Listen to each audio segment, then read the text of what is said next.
So let me start. My name is Donna Golub. I'm the Executive Director here at PATH. And we are so excited for many of you to be first-time guests at our lunch tables. We are really excited to bring this community awareness and service programming to the communities that we serve and to our partners throughout, actually throughout the United States. We have partners in Texas and St. Louis and Kentucky and Arizona and Minneapolis and all over the place. So we're excited to watch our PATH family and partners grow. And we are super excited to kick off these, what will be monthly lunch and learns called lunch tables. We are also really excited to have our first guest speaker with us today, Chelsea. And she is going to introduce herself, tell you a little bit about herself, who she is, where she came from, and why this information is so important to her. And I'm actually going to just turn it over to her and allow her to get us started.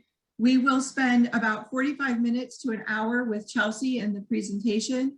Then we will go into breakout rooms where we will have lunch and pleasant conversation, hopefully a little bit focused on the topic today and this whole idea of social media, the dangers of social media, cyberbullying, and how it's really affecting our teens and our youth, and as a result, affecting our families. So go ahead and get started with all of that. After the breakouts, we'll come back. Chelsea will answer some questions. Several of my team members are here on the call. They'll also be available to answer questions and maybe even let you know a little bit about the work that we're doing in this area. In particular, Deanna does our PATH Facts on social, and we're going to be launching a new venture with that. So I will save room for Deanna Warren to share with you a little bit at the end about what we're getting ready to do around the social media news. So Chelsea, I will turn it over to you if you want to go ahead and just introduce yourself, tell us a little bit about you, and then start your presentation. Welcome. Thank you for being here today. Thank you so much, Donna. Good morning, everyone. Happy Thursday. Is it? No, it's Wednesday, hump day. And I am so elated and excited to be your guest speaker for today. Social media has been one of my passions since I embarked on it back in 2009. My name again is Chelsea Whittington. I am CEO of my public relations company, CWIT PR. I have been in the field of public relations for almost 30 years. I'm a proud native of Gary, Indiana. I am a graduate of Westside High School. I'm a graduate of Howard University, where I obtained my first degree in broadcast journalism. I was sure that Oprah would retire, and it was my goal to take her place and just have a talk show. She did not retire, so I had to go ahead and go to graduate school, and I attended Purdue, Boiler Up, and I received my master's in organizational communication, which is essentially doing communications for organizations.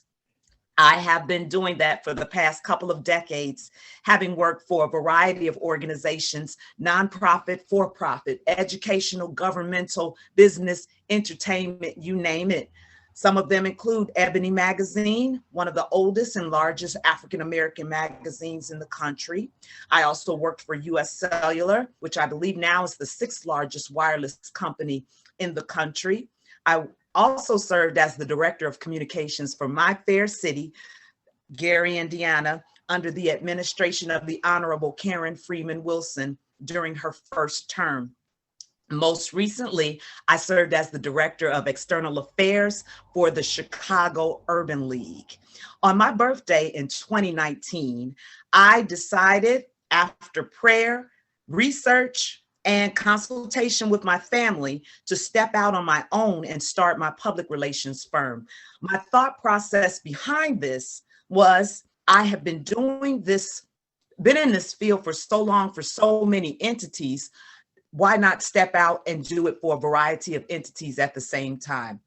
I was blessed enough to be able to secure some clients for whom I previously worked. So Mayor Karen Freeman Wilson is one of my clients. The Chicago Urban League is one of my clients. And my largest client is the Gary Community School Corporation, of which I'm a graduate. And I also served as the Director of Public Relations for the Gary schools almost 25 years ago. So things have a way of coming full circle.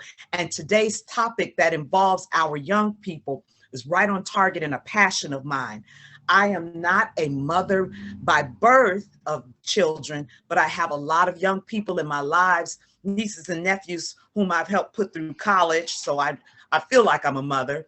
And I have a passion for social media in that it is the thrust and crest of my company, where I help small businesses and organizations push their brands online.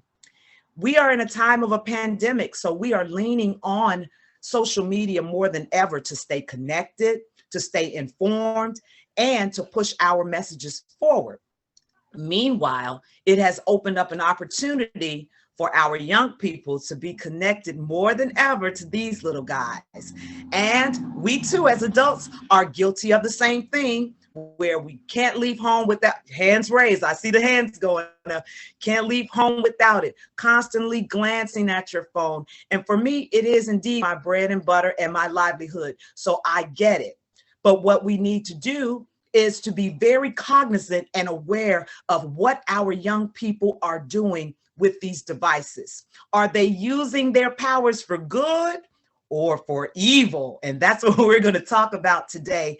And the ultimate goal is to keep them safe. We understand that they value their privacy, but there's a line to be drawn that we'll talk about today to ensure that there's mutual respect, but there's also some safe holds in place to ensure that our young people are not engaging in activities on social media and online in general that may cause hurt, harm, or danger to them.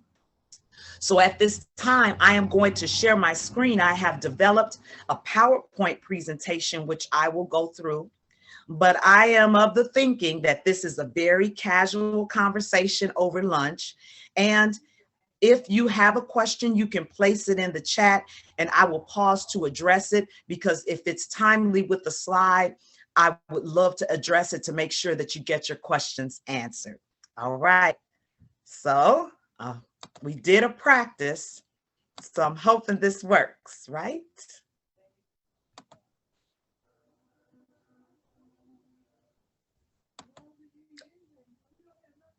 Do I have the right now, Donna, to share?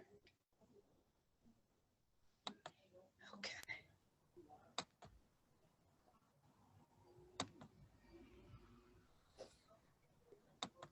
All right, here we go.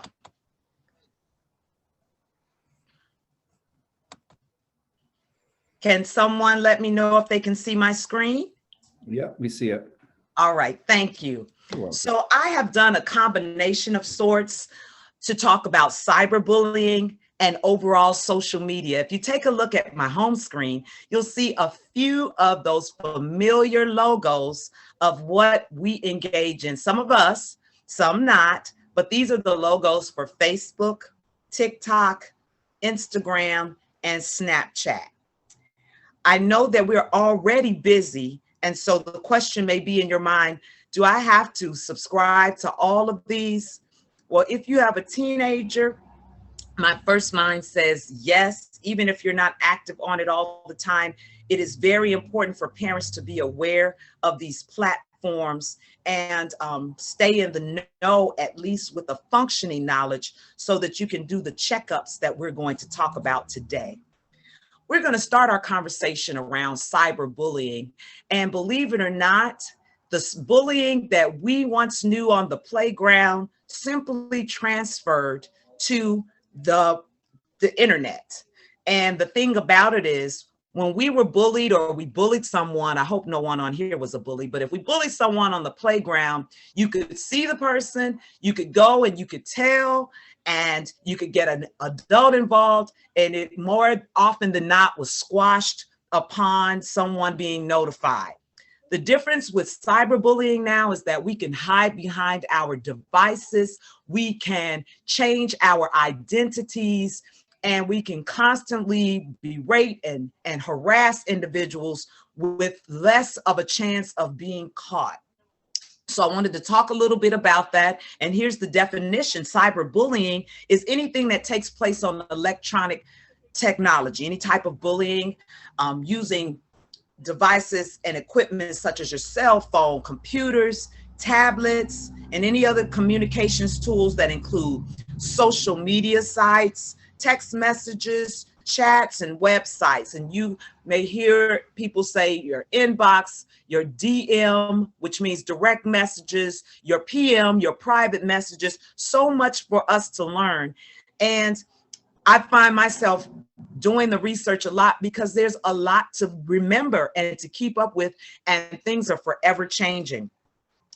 I'll share a secret that you probably already know, that every time a social media platform is developed and children think that it's cool, when we get on it, it becomes uncool. So they move on and try to find something else to get away from us. But thanks to workshops like these, we are going to stay in the know and stay caught up with the things that they do online so that we can keep them safe. So here are some of the statistics around cyberbullying. Did you know that nearly 43% of children have been bullied online, and that 1 in 4 has had it happen more than once? And that's a serious statistic. And a lot of times they are bullied and they don't say anything. 70% of students report seeing frequent bullying online.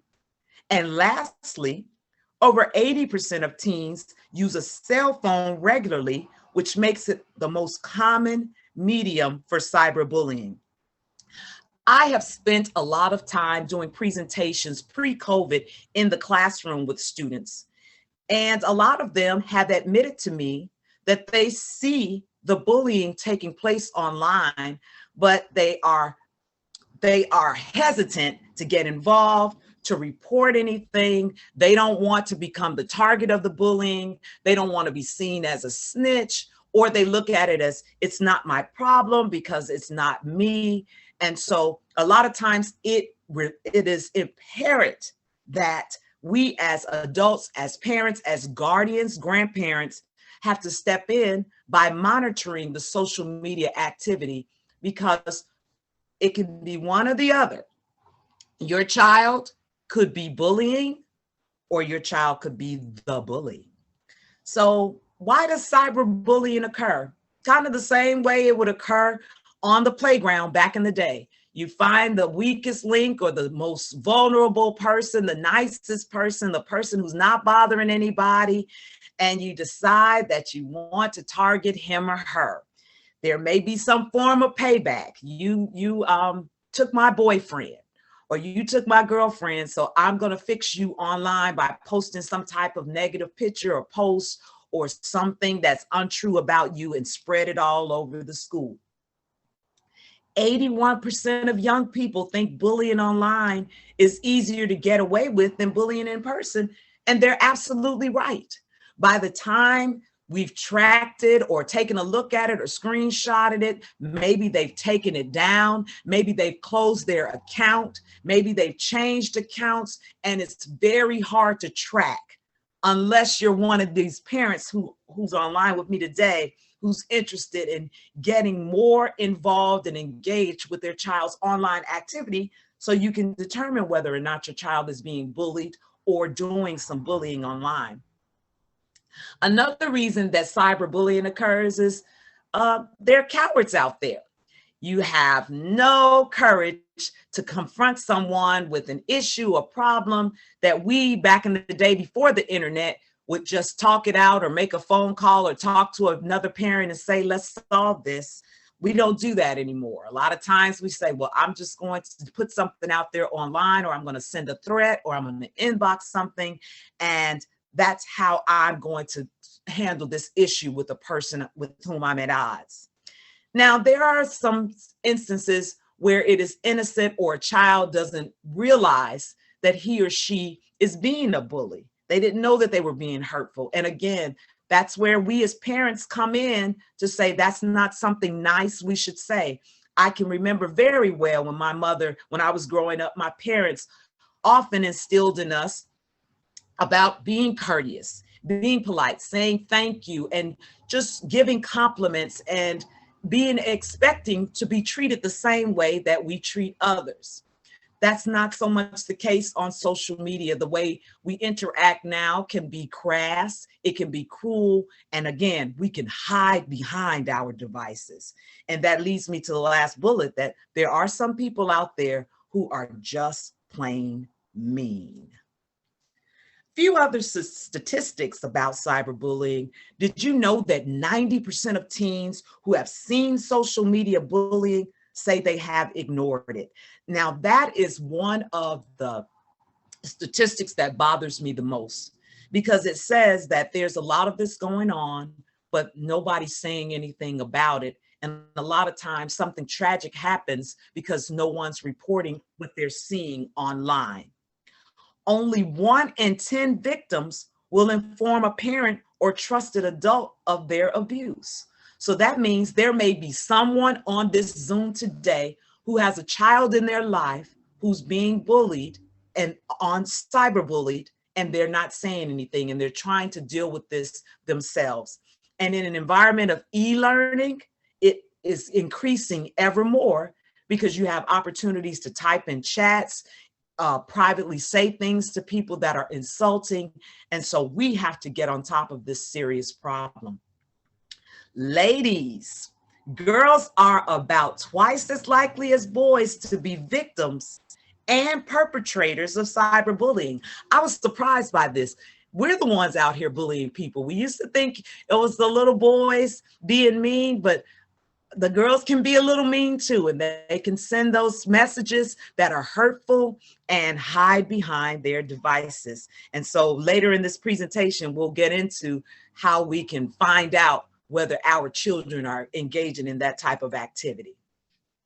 Now, this is the most important statistic about cyberbullying, and that is bullying victims are 2 to 9 times more likely to consider committing suicide. Didn't think it would get that serious. Believe me, it is that serious.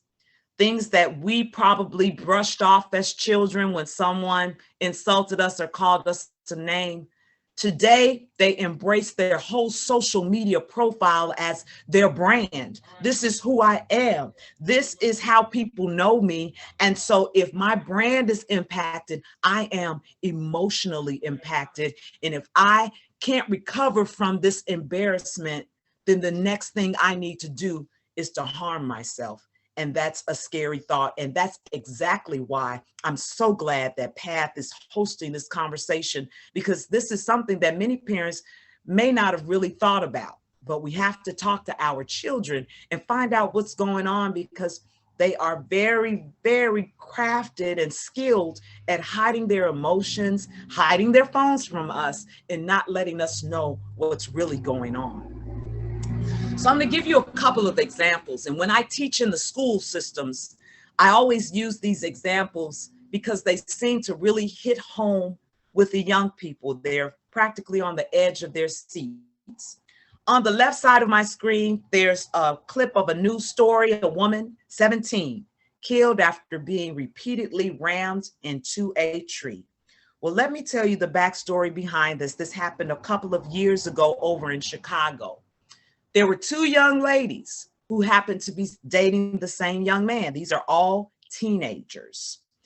Through social media, they found out about one another.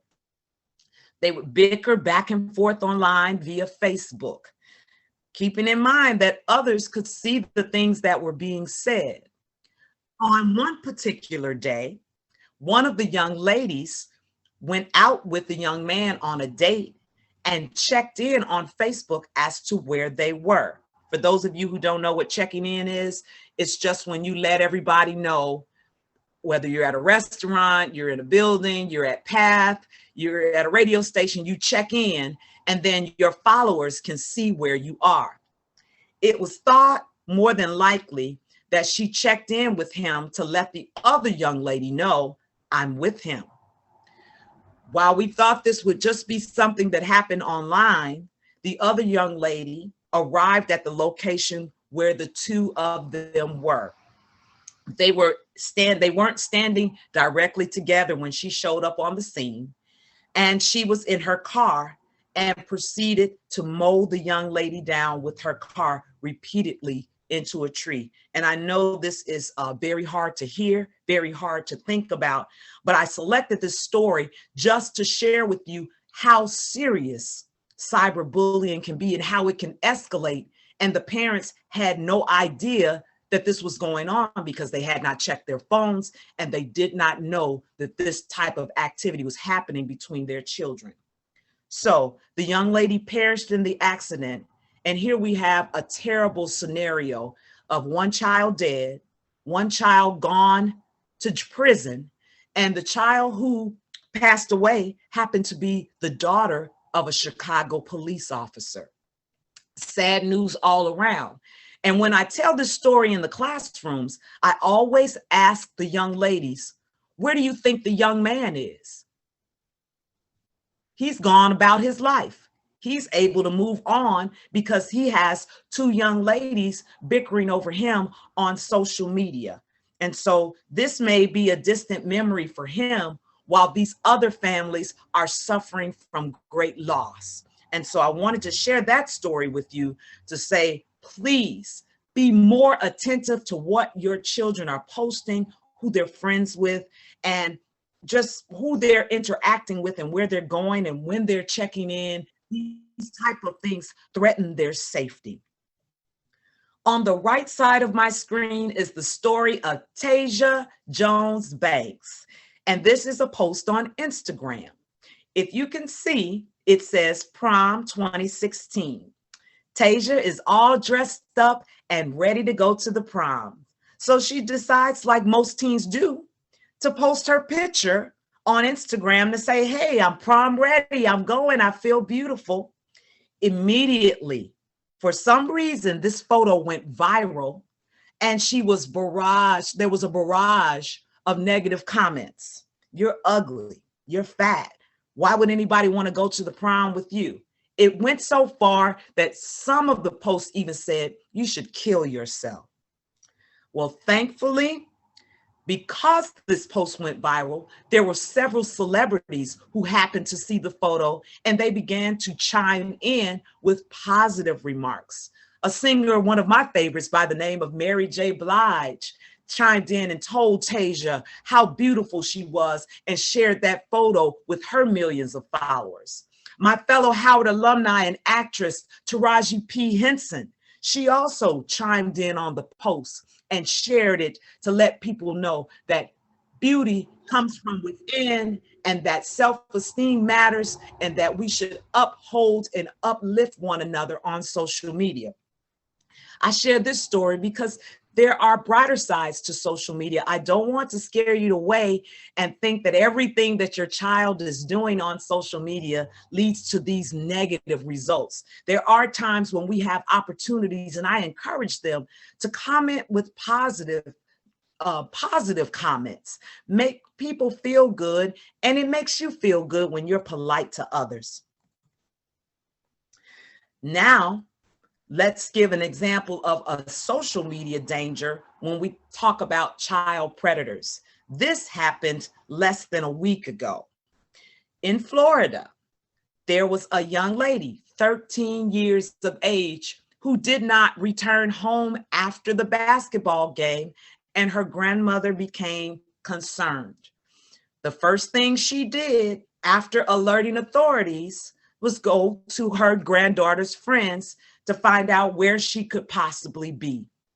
They spilled the beans, thankfully, and said that she indicated she was going to meet an older man after school. Thankfully, officers were able to locate the young lady at a hotel in Florida, and they were able to rescue her, and the perpetrator was 22 years old. And we already know they met online. Parents, You have to monitor not only the posts of your children, you have to monitor those inboxes, because that type of interaction does not take place on the public page. It takes place in private messages, text messages, emails, things of that nature. And we'll talk more about it. This story always just gets me riled up because I have young ladies in my life whom I mentor, and I can't imagine them making connections with people who are 10 and 12 years their senior and then sneaking off to be with them.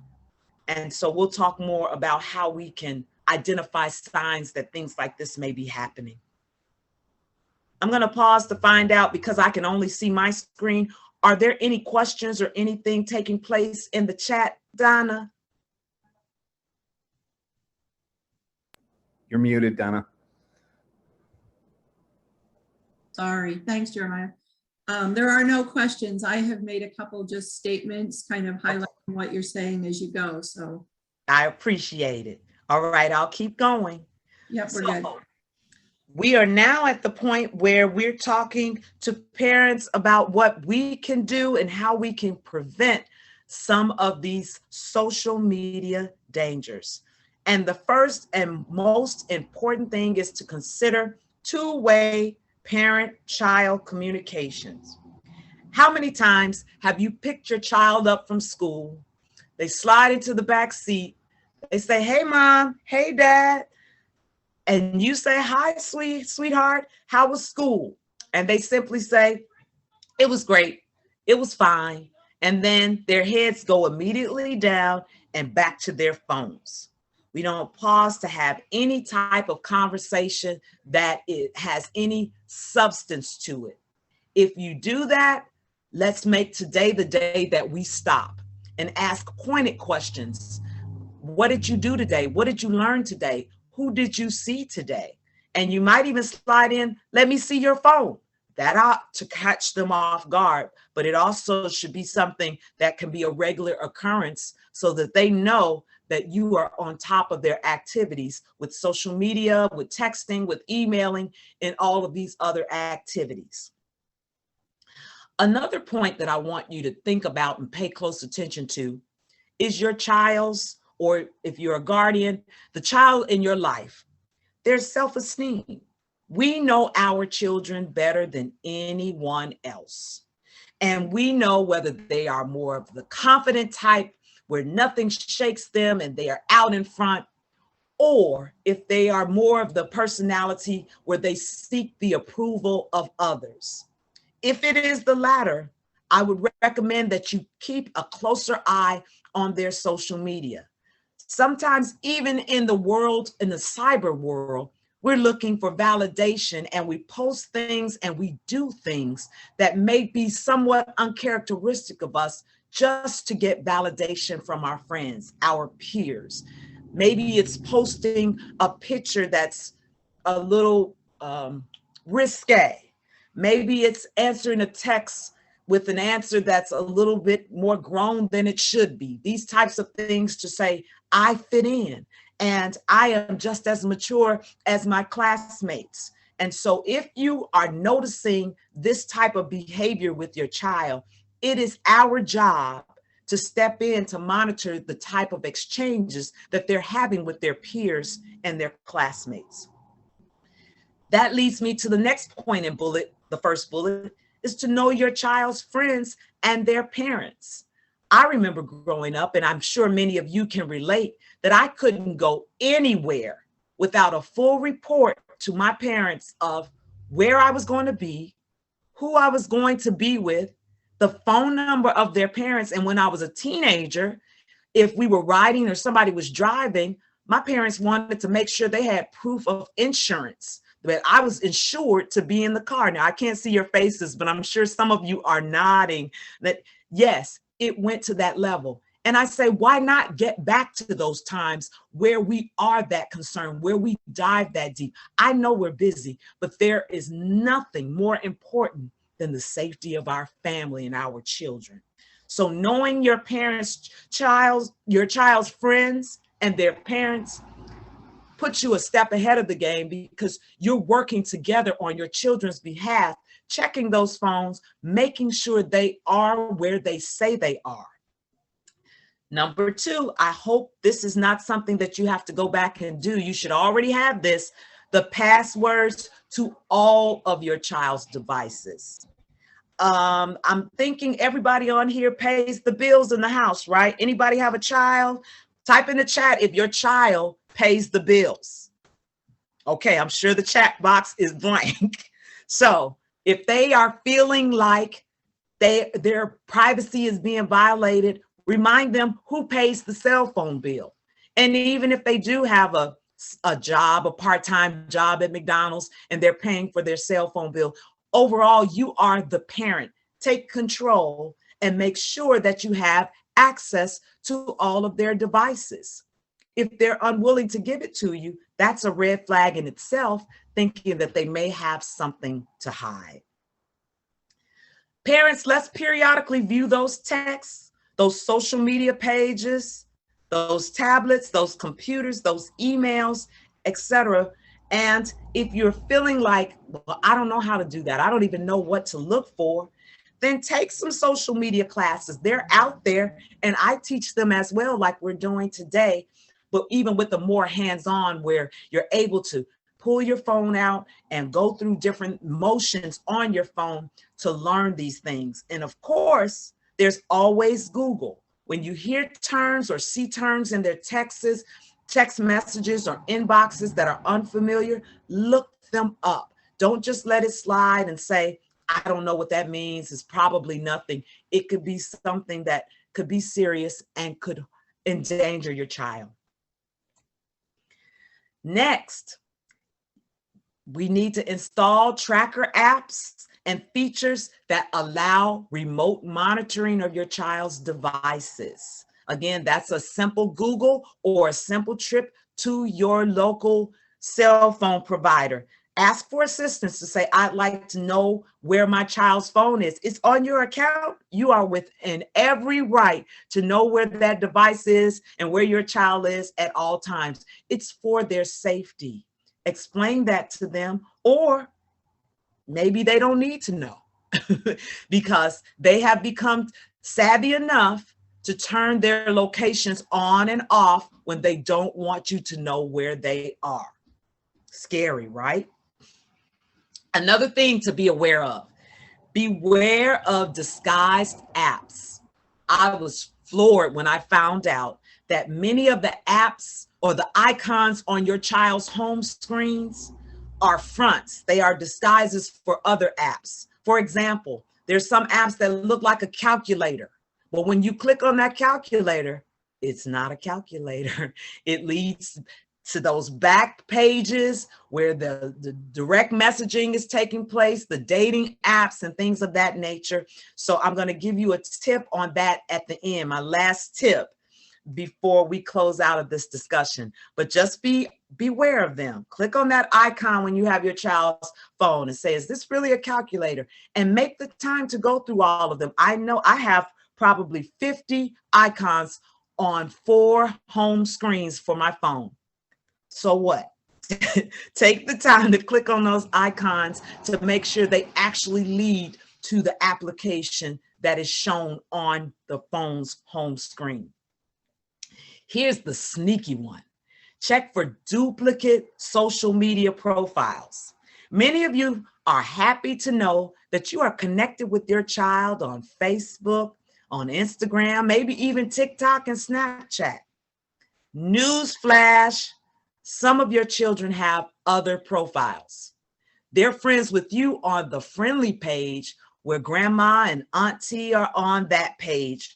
And then they have a whole separate life with a whole separate profile with all different pictures and things that they're sharing with their friends that they wouldn't dare want you to see. But after this class, guess what? We're going to do some investigating to find out if these secret social media profiles indeed exist. I hope I'm not scaring anybody away because I can't see your faces, but this is real. And I just want to be honest with you. And it may not be your child, but be armed with the information just in case, so you'll be ready to act at a moment's notice.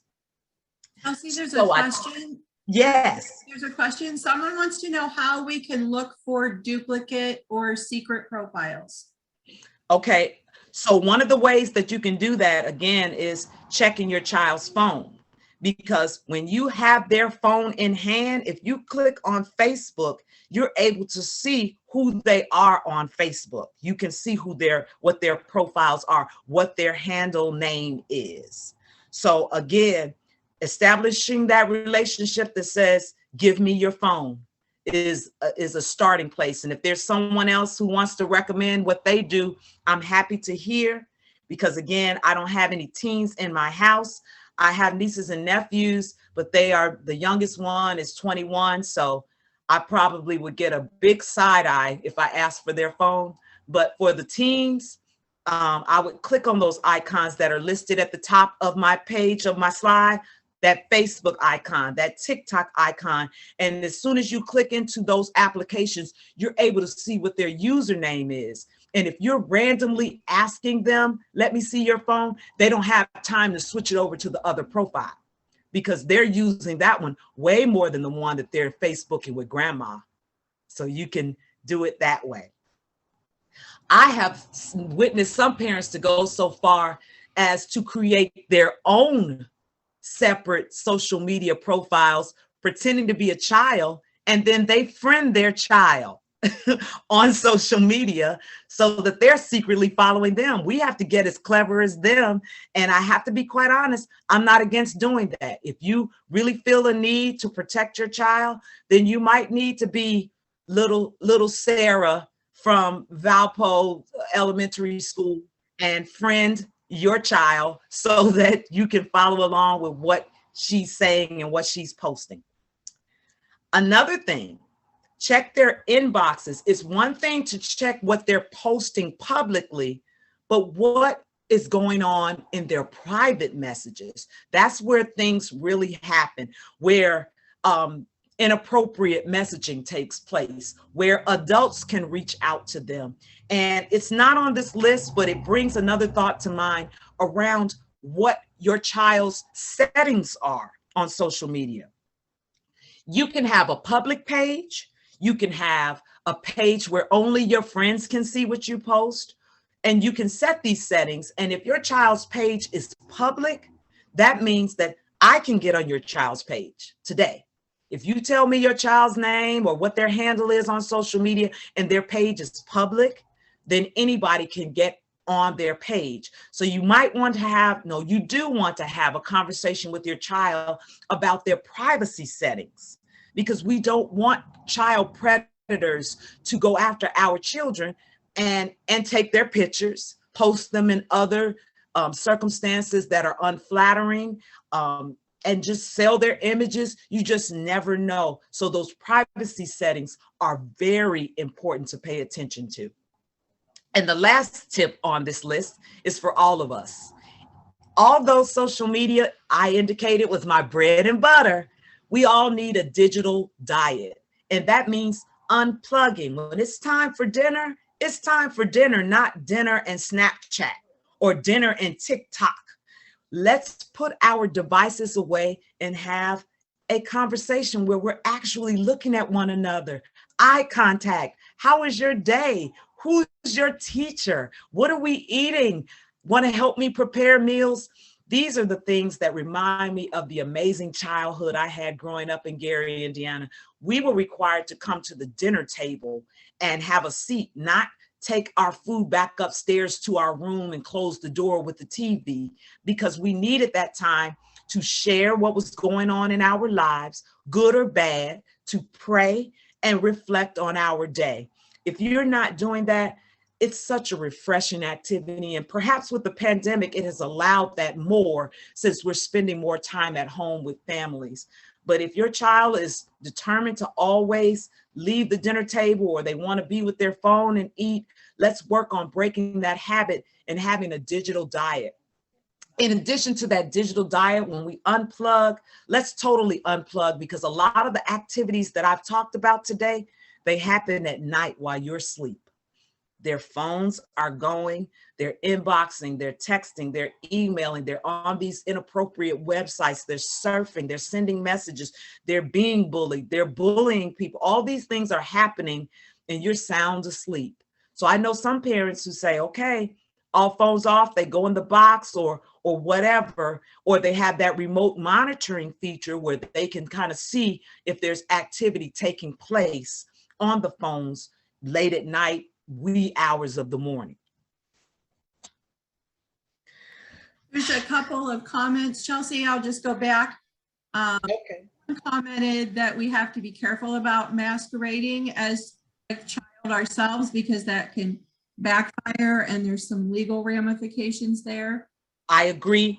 I would recommend if you're masquerading, to put it that way, that your child is your only friend. You're not like following a bunch of other children and things like that, but it's more so that you're friending them to, and I hope it doesn't even have to get to that point, that you can be friends with them on their real page. But if your child has duplicate secret pages, you have to find a way, if it's taking their phone or telling them to delete that profile, whatever mechanisms that work in your home. But definitely, I agree. Let's be careful. We don't want to violate any laws. But again, we know our children and they are very smart. And we have allowed technology to outpace us with our busy lives. We're busy making sure that we understand the applications that work, that we're answering our own emails. And we all have our social media presence too. We're checking our likes and we're checking our posts. And we often forget, what about my child's activity? What about someone who may be reaching out to my child? And when we talk about having those passwords, perhaps you can just have the passwords to your child's social media accounts. And then that way you don't have to masquerade or parade as someone else. You can log on as him or her at any time and take a look at those inboxes and those private messages. So that's another way. And I thank you for that comment. Donna, is there another? Yeah, there's a lot of comments with people just agreeing about the taking the time to unplug. And okay. We have one person said they've always had a rule, and even now that there's no kids in the house, they've maintained that rule with no phones at the table. And they said their guests get a little startled at first, but they get over it. I love it. I love it. Deanna reminded us that there is a documentary out there called The Social Dilemma that's really good. If people are interested in getting more information, they can Google that, The Social Dilemma. Nice. And several people just agreeing that it's important that kids don't keep their phone with them at night. Yes, that's when, as they say, that's when it goes down. Yeah. And we're all tired and we go to bed unassuming. And I really think of it in terms of just the danger.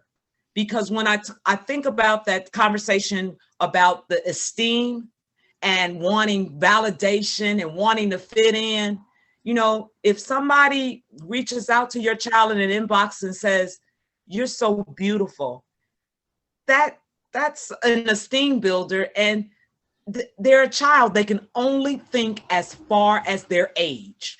Remember that. So when somebody tells me I'm beautiful, it's like, wow, you really think so? Well, let me respond. And that could be a 50-year-old man in your daughter's inbox. And they have no way of knowing, because you can post any picture. You can post a picture of a teenage boy. And that's why we have to be so on top of our game, because we have to protect our children. Which leads me to this scary slide of the human trafficking. Human trafficking is real. When I teach in the classrooms to the children, and many of them jaws drop, they just don't realize that being out and about with their friends in the mall and not paying attention because they're on their phones, people are still kidnapping children. You know, we thought that was something of old, but it has become something of monetary gain through online trafficking. And trafficking, that's using the internet as a way to target unsuspecting and vulnerable youth for their own personal financial gains as targets are seen as none other than a dollar sign. Sex trafficking is a form of modern slavery that exists throughout the United States and globally, and it is running rampant in Chicago. We are right outside of Chicago, so there's no reason that this can't spread over the state line and happen in our communities. If you simply Google Black girls missing in Chicago, you will be amazed at what you will find in the results. They just drop off the face of the earth. Young ladies who have had no history of running away, no history of any type of violence or any type of domestic issues in the home. They were just snatched for sex trafficking. So again, that is a conversation that you need to have with your children, that this exists. A lot of times we feel like things are, if they're not happening right now in our community, we sweep it under the rug and not have those difficult conversations, but they have to be so aware of their surroundings, and it all goes right back to their devices. A lot of times we're unassuming because we're on our phones. It's amazing how everything that we do these days is attached to some type of device that causes us to be distracted. So online human trafficking is another one of those dangers that exists in cyberspace. So I left this slide in from one of my previous presentations because the children often would ask me, so what are some of the things that we can do to help stop the bullying that's taking place online? And for many of our school districts that have returned and are starting to start their clubs back up and student activities, a great way to have your family and your school community to come together is to to have your anti-bullying campaigns. I believe it comes up in April when it's National Anti-Bullying Week. And these are great activities and ways to remind children of the dangers that exist online and in person when it comes to bullying, and to help parents to be able to identify when their child is being bullied or if their child is being a bully. And I participated in rallies. I see where the children have art contests and they make logos and they put them on t-shirts, they decorate the hallways. And if we can do it in a virtual environment, we can do virtual rallies where we get on and people who are survivors of cyberbullying can tell their testimonies and things of that nature. And it's a great way for you to connect with your child about this touchy subject, but it can be fun. And you know, they like incentives and prizes and obviously recognition. And so that's one of the ideas that I wanted to plant with our parents today. Also, there are a lot of websites, I just listed 4, that offer more information about cyberbullying, activities that you can download, signs to look for, etc. Stopbullying.gov, DoSomething.org, StompOutBullying.org, or StopItCyberbully.com. Those are to name a few. If you just Google cyberbullying, a lot of these will come up. Many, many, many resources. And so I ask you to pose the question to yourself, now that we've had this conversation, what role are you going to play? What next steps are you going to do? What actions, if you haven't already taken, to make sure that your child is not being cyberbullied, or that your child is not being a bully? And I promised, there's everybody. Hi, everybody.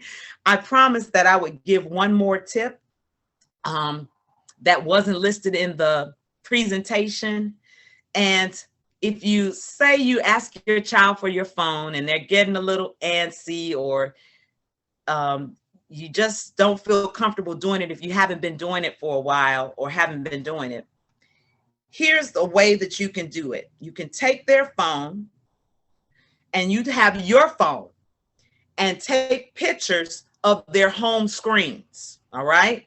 When you take pictures of their home screens, then you have all the icons that are downloaded on their phones.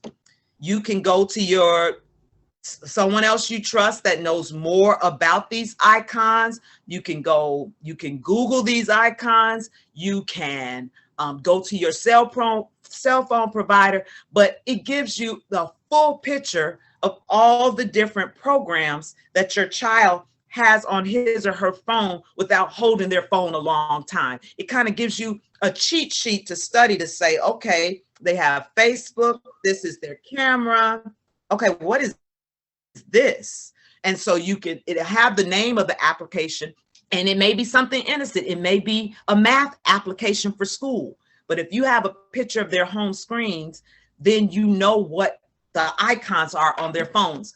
But you have to do this periodically because, again, they're forever downloading things. They're forever changing things, changing passwords. So if you ask them for their phone today, don't wait till August to ask them again, because they could have changed profiles, canceled, put another profile up. All things could have happened by then. And so we want to make it a regular check-in, a regular conversation. If their demeanor changes, they're real protective, but they're on their phone a lot, something's going on, and we want to stay on top of that.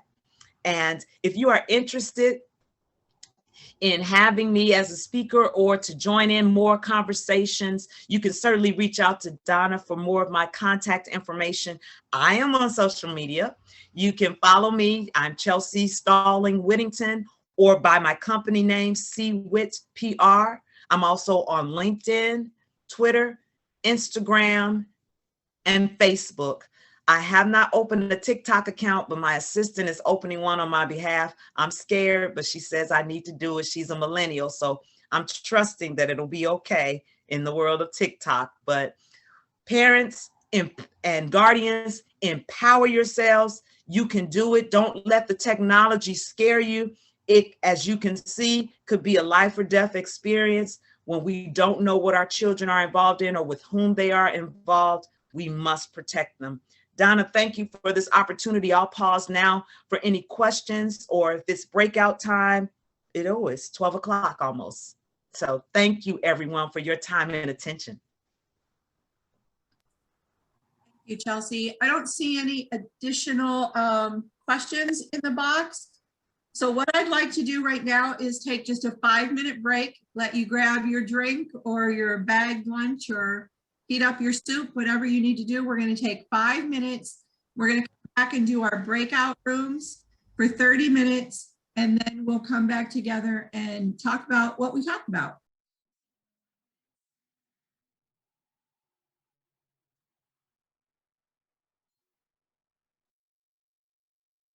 All right, we got everybody back, and it looks like we only lost a couple. There were a few that told me they were going to not be able to stay with us to the end, so I think we're good. Let's start with breakout room number 1. Who wants to share their conversation? What all did you discuss? I forgot what number I was in. That's us. It wasn't 4. Yeah, Jenny, we're 1. Okay. We're number 1.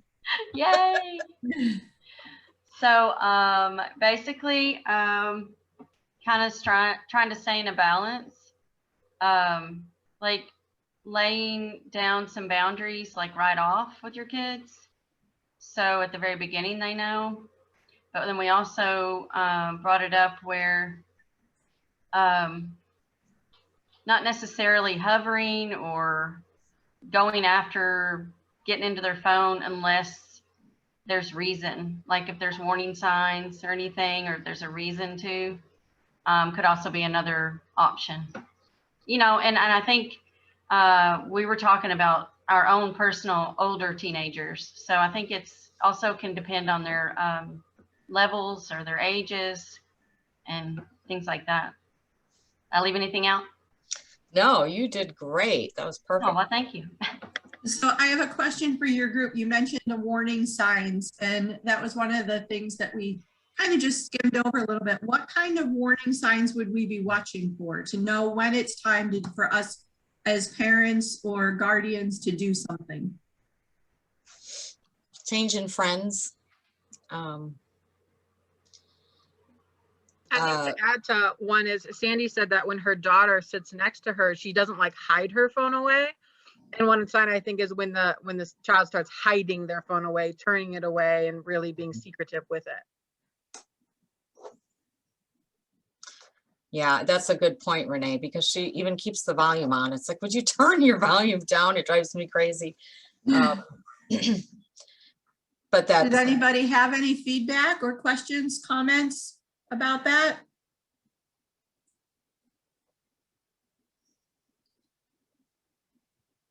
All right, we'll move on to room number 2. Who was in room number 2?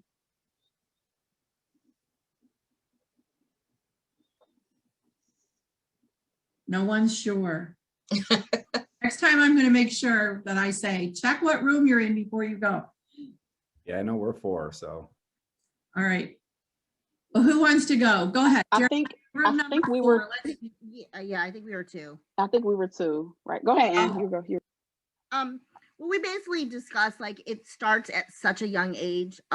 We talked about there was another Anna that's on here.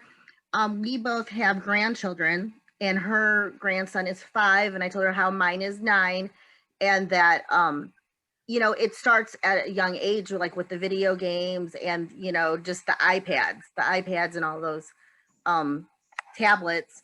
And so we started talking about that, and we kind of just discussed like some different ways of trying to, you know, set the boundaries with your kids at that young age.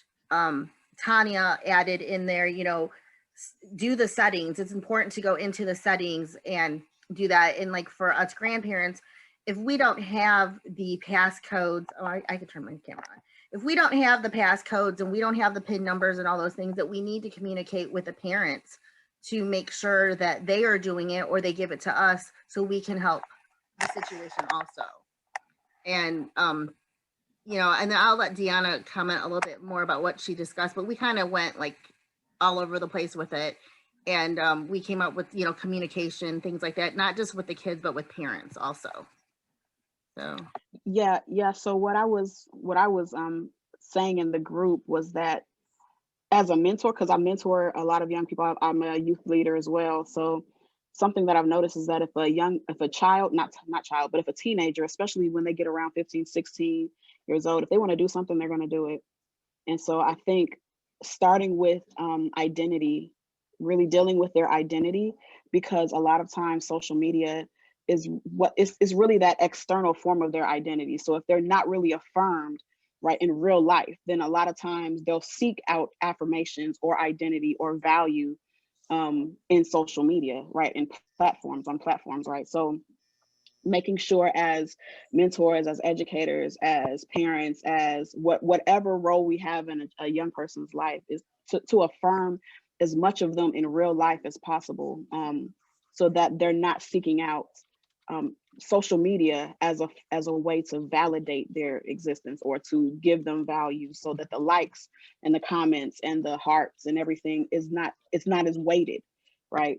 So I think for me as a mentor, as an educator, affirming them as much as possible outside of social media will hopefully help social media not weigh as much, right? You can't get away from it.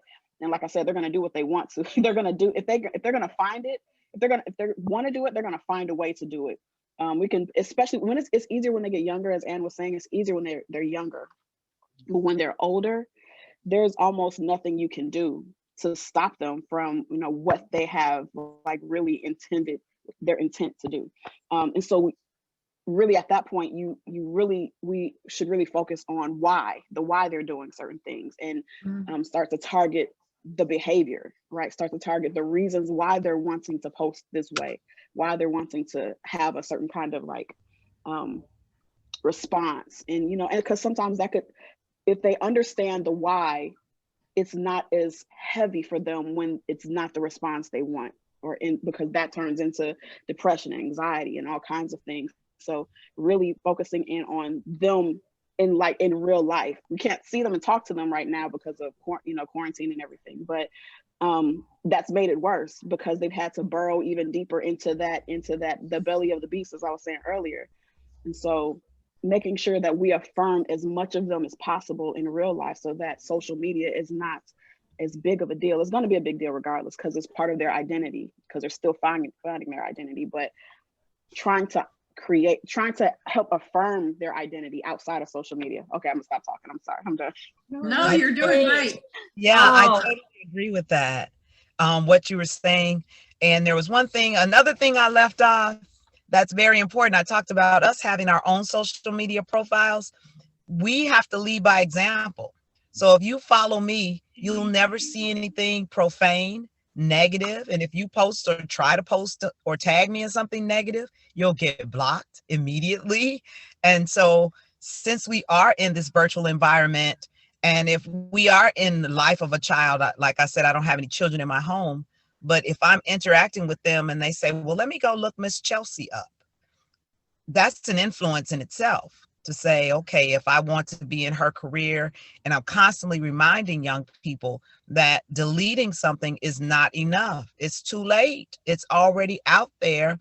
And then when it's time to apply for these scholarships, these summer jobs, I'm like, it's too late. And I don't care if you have a secret name or something. There are ways that people can find your profiles, and it ruins what could be a positive future. And so we have to take that role of reminding them of what those dangers, not only the dangers, but your reputation when it's time to become an adult. What you've done in these few posts could stop a whole full ride to college over hitting send. So I tell them, count to 10 before you hit send. There was a lot of really good information in there. You know, and for sure, our kids are starting on these devices, and it's not just cell phones. You know, to Ann's point, I have grandchildren too. You know, they're on their tablets and playing these games, and people invite themselves to play with them, and then they want to start conversations, and you don't know if they're, you know, another elementary age student or if they're a 50-year-old person. So we do have to be careful, and the earlier we can start the conversation, you know, the first time we give a device, if it comes with instructions and it comes with boundaries, and we can maintain those instructions and those boundaries and those expectations, then they're not surprised by them when they get older, because it's just the way it's always been. So I think that's a great point. And Deanna, you're right on target with the value, you know, and there's more and more studies that show that those likes and those hearts and those shares are like dopamine. You know, they trigger that sensation in our brain, and we become addicted to it, and we seek it out. And especially if things are in our real life are not going the way we want them to, you know, kids are going looking for love and acceptance everywhere. And sometimes they're looking in the wrong places, and that's when we get to step in, sometimes too late, whether it's drugs or alcohol or sex or likes, you know, they're looking for love and acceptance and approval. So we have to make sure that we're giving them that positive affirmation up front. Great conversations and great points. Okay, that's room number 3. Who's up?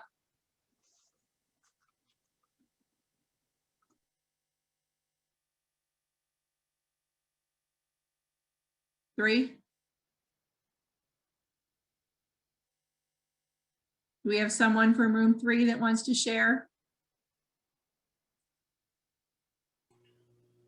I'm not for sure if that was my group or not. Monica, Haley, or Lexi, do you all remember what our number was? Unfortunately, no. Okay. All right, well, let's pretend it was. Okay.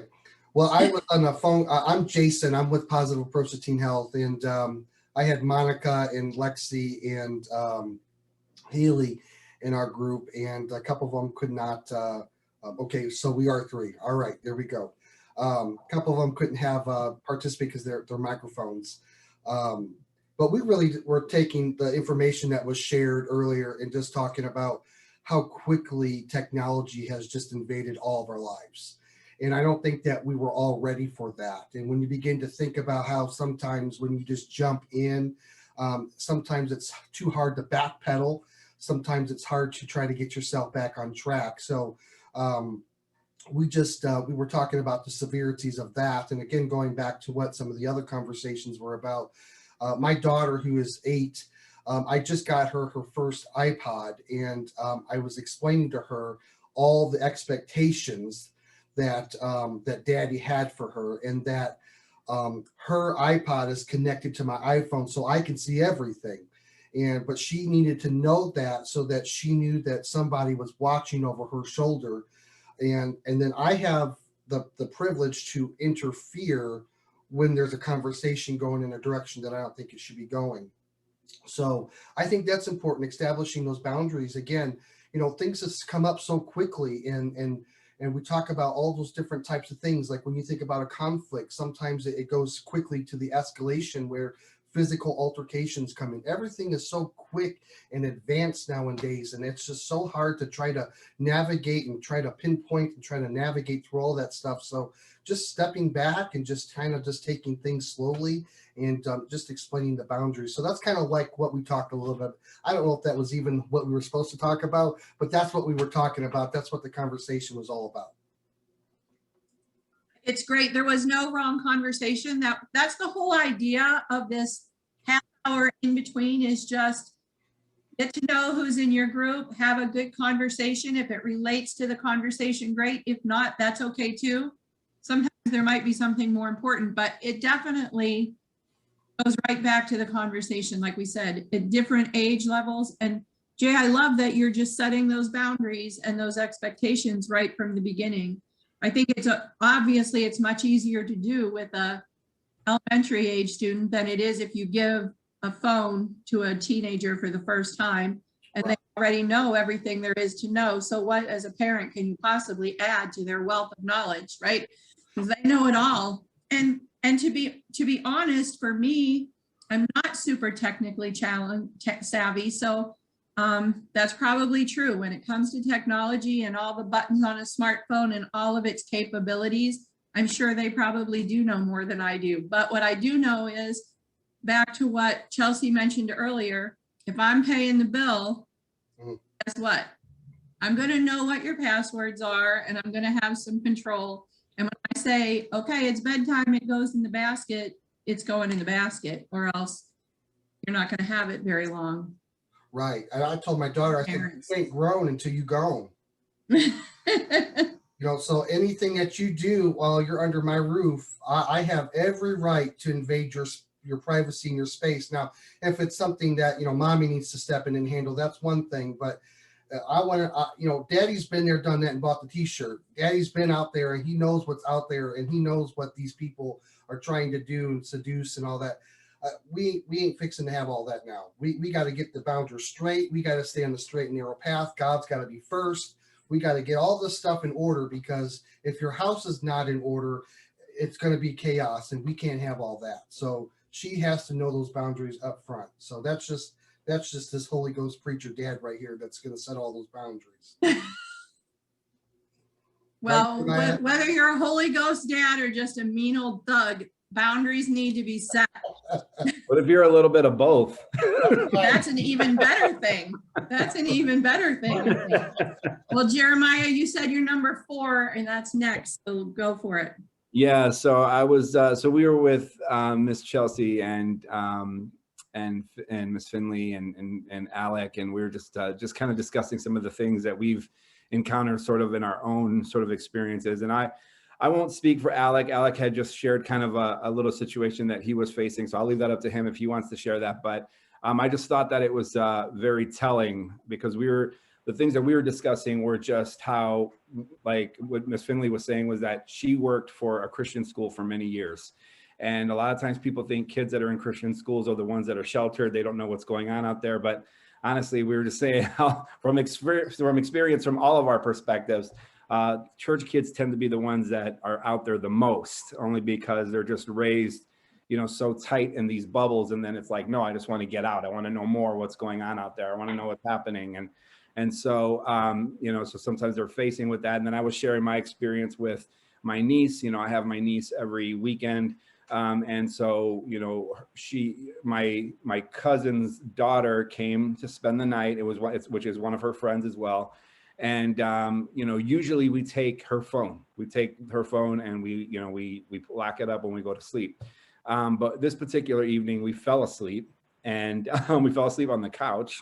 And I woke up to conversation that was being had, because her friend had shown her an app called Omegle, and this app is, you know, it allows you to talk to other people from other states, you know, all around the world. It shows their video, and you know, you guys can talk about whatever, and it's just real easy to access. But this has also been a known app for trafficking, where people have just easily just, you know, been able to. And so like I'm hearing this conversation with the guy, and I'm like, am I hearing a guy right now? Like I was like hearing, they had it on speakerphone, and I'm like listening to the conversation. And so I texted her and I said, hey, who are you talking to? And she, you know, she said it was a friend from school. I'm like, that doesn't sound like a friend from school. We need to have a conversation. And well, it turns out that it wasn't. It was a stranger. This girl was trying to convince her to do this. You know, long story short, it just shows you how quickly and how easily something like that can turn into something super dangerous, because this guy sounded like he was in his 20s. I mean, just by the tone of his voice, it did not sound like a teenager. These girls are 13 and 15. So it was just very sort of scary, and kind of a wake-up call. And, you know, again, just that little moment where, you know, we fell asleep, you know, normally we take our phone, and it just, and that opportunity came in just in that small window of time. And we had to check. I mean, we had to have a conversation with their parents, and it was a big deal, you know, and we're still kind of in the middle of that and having to sit them both down and talk with them and stuff. So it is crazy what's out there, and, you know, how easily these things can happen. And so, like I said, Alec, I didn't know if you wanted to share your story or kind of get into it with everybody, but he had kind of a challenge as well that I thought, you know, was something worth noting for sure. Yeah, I'll share. So I help out my youth group, and, you know, been in church for a very long time. Someone near and dear to my heart. She had let me, I don't know, follow her on one of her private Instagram pages, and you know, the dear friends care about her dearly, and then she forgot that I was on like one of her followers, and the pictures kept getting progressively worse. The conversations got worse and worse, and you know, profanity and just things that, you know, I wouldn't think a Christian girl of person I cared about so deeply would be talking like this and letting other people talk like that to her. And so I called her on it, and then we had a conversation, and she wound up confiding in me that, you know, that was just the tip of the iceberg, and she had actually had sex with multiple guys in multiple situations and multiple places. And for me, it was like this terrible come to Jesus moment where I was like, oh my gosh, like, I don't want this for anyone, let alone this person I care about. So I had to tell her parents going against my word, because I made the mistake of promising confidence, not knowing what I was promising. And so I had to go back on my word, told parents, yeah. Anyway, I lost the relationship with her. And I would do it again, but it hurts. I mean, it hurts to know that, first of all, that she was making the decisions that that many of the people in this phone call try and help people avoid. Like, she's actively choosing those things, and you know, we don't want that for them. And so there's so, I mean, I'm 30 years old. I'm actively on my phone every day, and there was stuff that I learned just, you know, in the last 3 months on TikTok and Instagram, and things that you could do. I mean, like Snapchat pictures go away, and how many dangerous things could we think of that would happen in a scenario where something there for 10 seconds and then it goes away. I mean, there's so many things that these kids are actively allowed to participate in and do. And yeah, it's just hard. So I appreciate the conversation. Chelsea, thank you so much for your knowledge and wisdom on the matter. You're welcome. Donna, I would add to that conversation, and group 4, group 4, that I did mention in the big group that I talked a lot about predator and child predator, but there are also thieves and burglars out there. So when you're online and you're chatting and they see the flat screen TV in your background or your location, they're able to identify where you live.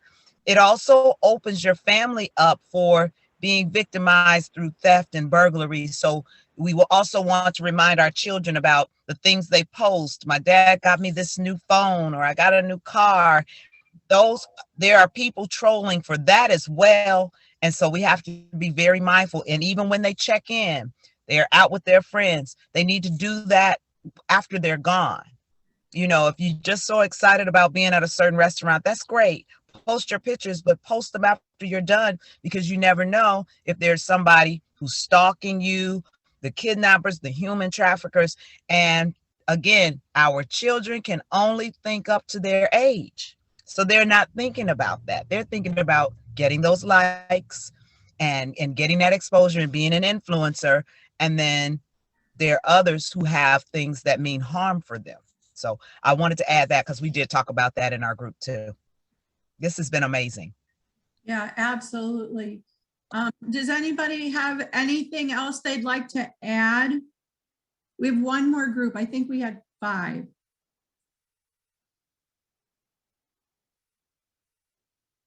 Maybe not. Did we have 4 groups or 5? Look, I don't even remember how many rooms there are now. I need to write these things down. My brain's too old. Okay, I'm gonna, I just want to mention one thing about what Alec was sharing, and that is that we have to be careful what we promise, right? He learned the hard way, and I know that's one of the things we talk about with our educators, with our mentors. We do peer mentoring, and we talk about that with our high school mentors, that be careful what you promise, because you don't want to, and you know what, sometimes even when they know that if it has something that's harming them or harming others, that you have to share it. You know, we're mandated reporters to take it to that level. But we're going to do, because we love them and because we care about them, we're going to do what's best for them. And sometimes they're not going to like that. And that's okay, because we're not there in the roles that most of us have. We're not there to be liked. Even as a parent, I'm not there to be another friend. Our kids have classrooms, school buses, chat rooms full of friends. If they're blessed, they have 2 parents, you know, and our job as parents or as mentors or as educators are not to be their friend, to be their influencer, to be their confidant sometimes, but you know, there's boundaries that we have around all those relationships that we have to clarify early on. And as hard as it is, and as hard as it was for Alec to lose that relationship, he may well have saved a life. And, you know, we talk about, especially when we go into LCJC, that's one of the things that the kids say, like, I'm not telling, you know, I'm not going to be the person who snoops somebody out. I'm not going to be that person. And I always tell them, would you rather be the friend of a person who's alive or a person who's dead? You know, because I would rather have someone mad at me and still alive than have them die not mad at me. If there's a chance that I can step in and make a difference. And that sounds drastic in what we're talking about social media, but as Chelsea started, you know, a young lady died. And we see it every day. You know, someone else in the chat was talking about, Lisa's not with us now. She had to leave early, but she was talking about something that just happened in Kentucky. You know, when I do my QPR suicide awareness training, I talk about a 9-year-old little boy who hung himself because he was so embarrassed by what was happening on social media. 9 years old. You know, I would rather be have that young man mad at me because I told his mom what I heard or what I saw, than to think after the fact, what if I would have said something, right? So those are hard conversations, but they have to be had. They have to be had. So Chelsea, do you have any closing comments? I just want to again extend my thanks. I would love to be invited back and would love to keep in touch with hearing about what some of the other lunch table talks are. I also have an arm of my company called CWIT University, where we specialize in courses and small groups. We're working on the virtual component, but right now they will be launching in March in small groups. And there's specific courses on social media, introduction to Facebook, introduction to LinkedIn, constant contact, website development. And so if you ever have a need for some of those things, feel free to reach out. My satellite office is located in the Hammond Development Corporation building in downtown Hammond, where we have a lab where we'll be teaching those various courses. So if you want to brush up on some of your social skills, we have the laptops that we can provide for those who don't have laptops. And I'm excited about your program, your lunch table program. It's a great concept, and I say keep it going. And I thank everybody for staying on this long and for their time and attention. Yeah, thank you so very much for being our inaugural guest for our first lunch tables. We're excited. Thanks so much. I want to give Deanna just a moment to talk about what we're getting ready to launch at PATH. And then when she's done, I'll close us out. We do have some more information that Chelsea provided that will get emailed to everyone who was registered for the call today. So Deanna, if you could just share what we're getting ready to launch with PATH, that would be great. Okay, sure. We're actually getting ready to launch our PATH TikTok page. So it was really birthed from the PATH Facts videos that I was putting out, which actually started from me and my partner were in classrooms, my teaching partner, and we were getting a lot of questions specifically at this one particular school. And we realized it might be beneficial for us to do like little small short form videos where I answer questions, because I love answering questions about the topics that we cover. And so we started doing videos, and then pretty soon after quarantine, I started doing them myself. So started doing videos, putting them on Instagram. Actually, they're currently on Instagram right now as a Myth or Fact. And then, but before that, they were PATH Facts, and they're on Facebook right now as well, and our website. But we realized that the people who are watching were probably more likely to be parents or other educators or people who are not youth, people who are not teens. So I came up with the idea to do a TikTok page because it's more content oriented versus followers or connection. Is more about the content. So TikTok is going to be our next social media platform that will be debuting a lot of information. So it's already a lot of information on TikTok right now. Actually, earlier in class today, we had a few students that were talking about some of the things that they had seen and just learned on TikTok as we were asking them where they understand sex from, where they get the idea and notions of contraception, things like that.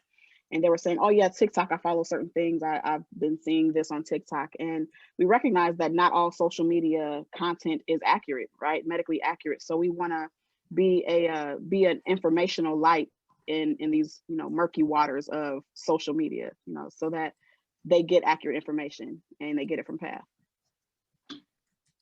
Thank you so very much. There will be information sent out to, via an e-blast, as well as information on our Facebook page and our website about how you can connect with us via TikTok. So if you're interested, we'd love to have you follow. Of course, as Deanna said, this is really going to be geared towards teens, but by all means, if you want to educate yourself, so you're ready to educate and have the conversation with teens, there's going to be a lot of great information there. So thank you again for joining us today. Chelsea, thank you again for being with us. Within the next 24 hours or so, you will receive an email with a link to this recording, a link to our evaluation. It's only like 10 or 12 questions, so please take a moment and give us your feedback. It's really important for us to know what you think and what you want and what you don't want in these lunch tables. We also sharing a handout sheet from Chelsea in that email.